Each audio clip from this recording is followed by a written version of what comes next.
विश्वती आहे. भाजपने कुणाला पोचलं किंवा कुणाबद्दलचं काय मत आहे ते भाजपचं वैयक्तिक आहे, परंतु आमच्या मते आम्ही या सर्व टीका टिप्पणीमध्ये पडत नाही. ज्यांनी त्यांनी आपलं काम करावं, परंतु काम करत असताना समाजामध्ये कुठं आणखीन तेढ निर्माण होईल असं वक्तव्य करू नये अशी आमची त्यांना विनंती राहील.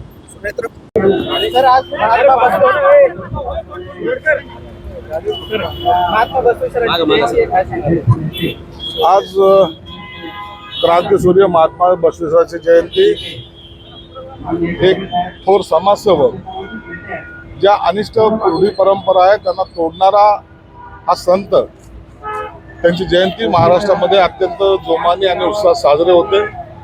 मी सर्व समाज बांधवांना या तुमच्या माध्यमातून त्यांना शुभेच्छा देतो. त्यांचे असलेले विचार भविष्यामध्ये आपण सर्वांनी अंगीकार करावं अशी विनंती सुद्धा करतो.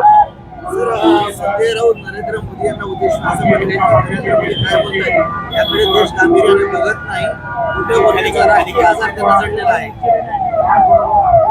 जो माणूस या देशाचं नेतृत्व गेली 15 वर्षापासून करतो, ज्यांच्यावर कोणत्याही प्रकारचा डाग नाही, ते खंबीर नेतृत्व म्हणून ज्या नरेंद्र मोदी साहेबांकडे पाहिलं जातं, अशावर टीका करताना स्वतःची पातळी घेतली हे संजय राऊत यांना तपासलं पाहिजे.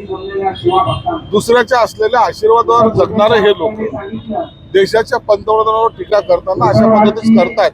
खरं तर लोक यांच्या अशा वक्तव्याला कंटाळलेले आहेत आणि त्यांना निश्चित सकाळी उठचा भोगा हा असाच बडबडत असतो, म्हणून त्यांच्यावर जास्त लक्ष लोक देत नाही.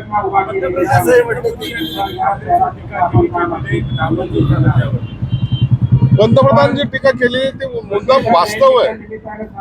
आज जर या लोकसभेच्या सीटा वाढल्या असत्या, त्याच्यामध्ये अनेक जातीस्थान धर्माचा एक समावेश जास्त प्रमाणात झाला असता, महिलांना एक मोठं स्थान मिळालं असतं आणि जी संख्या जी वाढल्यामुळे एक मजबूत सरकार ज्याला म्हणतात किंवा मजबूत लोकशाही ज्याला म्हणतात ते निर्माण होणार होतं.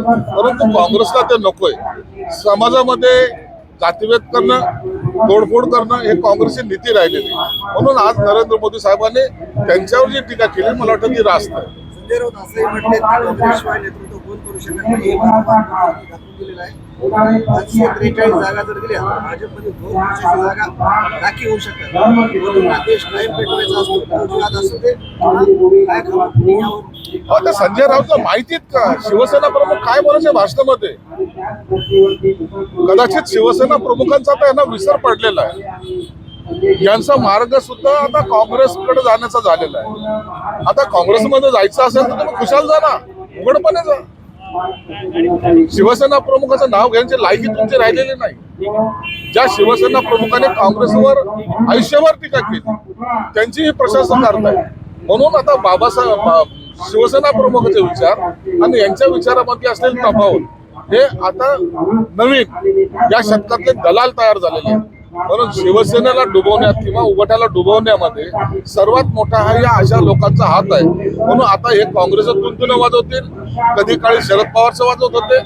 यांच्याकडे पर्याय नसल्यामुळं आता कुणाच्या तरी मांडीवर जाऊन बसण्याचा हा उद्योग संजय राऊत करतो. पंतप्रधान मोदींच्या भाषणावर रोहित पवार यांनी टीका केली. ते असं म्हणतात की नावाचं वाटवल करून राजकीय गोळी मारण्याचा भाजपचा प्रयत्न आहे. रोहित पवारांनी आपली उंची पाहून टीका करावी, या प्रत्येक टीकेला उत्तर देणं काही गरजेचं नाही. पंतप्रधान नरेंद्र